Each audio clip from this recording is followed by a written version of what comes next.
बिस्मिल्लाहिर्रहमानिर्रहीम। अस्सलाम वालेकुम। सूरतुल बरूज पढ़ने के फ़वाइद व फ़ज़ाइल। सूरतुल बरूज मक्की सूरत है। इसकी 22 आयात हैं और ये तरतीब के एतबार से 85 नंबर की सूरत है। ये कुरान पाक के 30वें पारे के अंदर मौजूद है।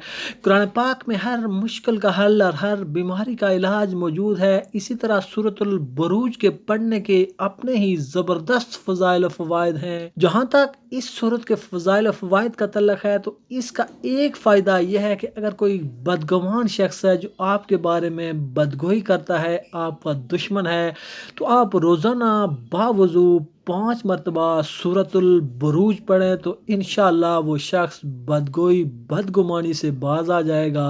अगर आप चाहते हैं कि वो बदगुमान शख्स, बदगो शख्स इस बस्ती से निकल जाए तो रोज़ाना 11 मरतबा बावुज़ू सूरतुल बरूज पढ़े तो इंशाअल्लाह वो शख्स इस बस्ती से निकल जाएगा। इसका एक और फ़ायदा यह है कि अगर कोई शख्स किसी दुश्मन की कैद में चला गया हो या वो कैद में ना भी हो तो कैद करने का उसको ख़दशा हो कि कोई उसे कैद कर लेगा, तो इसमें इसके बहुत ज़बरदस्त इस सूरत में तासीर है। अगर वो कैद में है तो कैद से इंशाअल्लाह निजात पाएगा और कैद में नहीं है तो कैद से बच जाएगा। तो इसके लिए 70 बार रोज़ाना बावुज़ू सूरतुल बरूज पढ़े तो इंशाअल्लाह वो शख्स कैद नहीं होगा। अगर कैद होगा तो रहाई पाएगा। इसका एक और ज़बरदस्त फ़ायदा है दूध पिलाने वाली माँओं के लिए। अगर वो चाहती हैं कि बच्चे को दूध छुड़ाएं, बच्चे का टाइम पूरा हो गया है और बच्चा दूध नहीं छोड़ रहा, तो एक मरतबा सूरह बरूज पढ़कर उसके कान में दम कर लें तो इंशाअल्लाह वो बच्चा दूध छोड़ेगा।